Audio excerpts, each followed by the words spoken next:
السلام علیکم ورحمۃ اللہ۔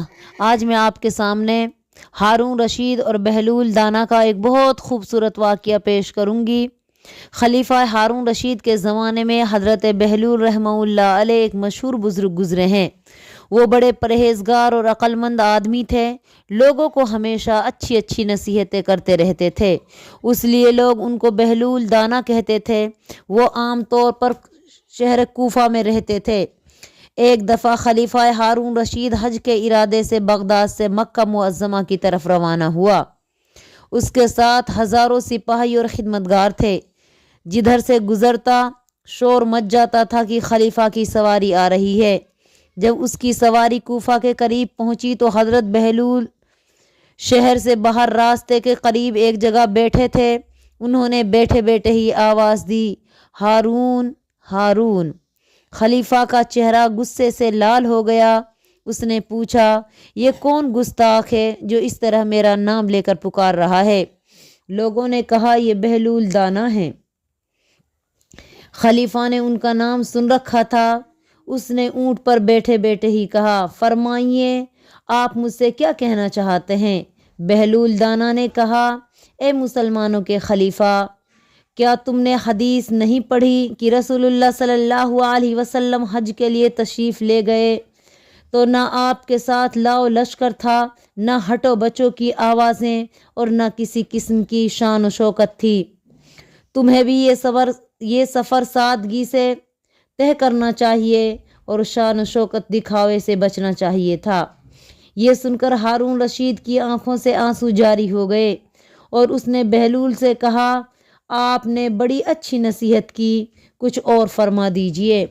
حضرت بہلول نے فرمایا، جس کو اللہ حاکم بنائے اور مال عطا کرے اس کو چاہیے کہ اپنی حکومت کو انصاف سے مضبوط بنائے اور اپنے مال اللہ کی راہ میں دل کھول کر خرچ کرے۔ ہارون رشید نے کہا، اللہ آپ کو نیک بدلہ دے، آپ نے بڑی اچھی بات کہی ہے۔ پھر اس نے حکم دیا کہ حضرت بہلول کو ایک بہت بڑی رقم اسی وقت انعام کے طور پر دی جائے۔ حضرت بہلول نے خلیفہ کا حکم سنا تو انہوں نے یہ رقم لینے سے انکار کر دیا اور خلیفہ سے مخاطب ہو کر کہا، یہ رقم ان لوگوں کو دے دو جن سے تم نے اصول کی ہے۔ یہ سن کر خلیفہ خاموش ہو گیا۔ تھوڑی دیر کے بعد اس نے کہا، اے بہلول، آج سے آپ کا کھانا میرے ذمہ رہا۔ آپ جہاں بھی رہو گے آپ کو وہاں اس وقت کا کھانا پہنچ جائے گا۔ آئندہ آپ اپنی روزی کی فکر کرنا چھوڑ دیں۔ حضرت بہلول نے فرمایا، نہیں اے ہارون رشید، نہیں، میں اور تم دونوں اللہ کے کنبہ ہیں اور یہ کبھی نہیں ہو سکتا کہ وہ تمہیں یاد رکھے اور مجھے بھول جائے۔ جس کو اللہ نے پیدا کیا ہے اس کی روزی کا ذمہ بھی اس نے لیا ہے۔ ہارون رشید یہ سن کر خاموش ہو گئے اور اپنی بات پر شرمندہ ہوئے۔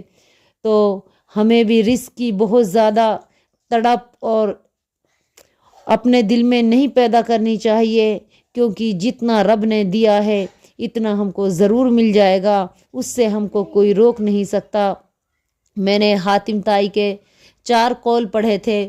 انہوں نے پہلے قول میں یہی کہا تھا کہ اللہ نے جو رزق متعین کر دیا ہے اس سے زیادہ انسان کو نہیں مل سکتا اور نہ اس سے کم ملے گا، اس لیے اس انسان کو اطمینان اور سکون اور حلال کے ساتھ اپنا رزق حاصل کرنا چاہیے۔ نمبر 2، اللہ کا حق انسان کے سوائے کوئی ادا نہیں کر سکتا، تو ہمیں اللہ کی عبادت کر کے اللہ پاک کا حق ادا کرنا چاہیے۔ اور تیسری بات انہوں نے کہی کہ موت انسان کے پیچھے لگی ہوئی ہے، موت ایک دن آنی ہے، اس سے چھٹکارا نہیں ہے، تو پھر ہمیں موت کی تیاری کرنی چاہیے، نہ کہ اس سے بھاگ کر ڈر کر ادھر ادھر اپنا وقت گزارنا چاہیے۔ تو ہمیں چاہیے کہ ہم بھی اپنے اللہ کو ہر حال میں یاد رکھیں اور ہمیشہ اچھے کام کرتے رہیں، کیونکہ اللہ تعالیٰ نے صاف کہہ دیا، الذی خلق الموت والحیات لیبلوکم ایکم احسن عملا، کہ اللہ پاک وہ ذات ہے جس نے زندگی بنائی، موت بنائی، تاکہ انسان کو آزمائے کہ عمل کے اعتبار سے کون انسان بہتر ہے۔ تو اللہ تعالیٰ ہماری بہتری دیکھنے کے لیے ہمیں دنیا میں بھیجا ہے۔ ہمیں چاہیے کہ ہم بہتر سے بہتر عمل کر کے اپنے رب کے پاس جائیں تاکہ اپنے رب کی جنتوں میں بلا روک ٹوک داخل ہو سکیں۔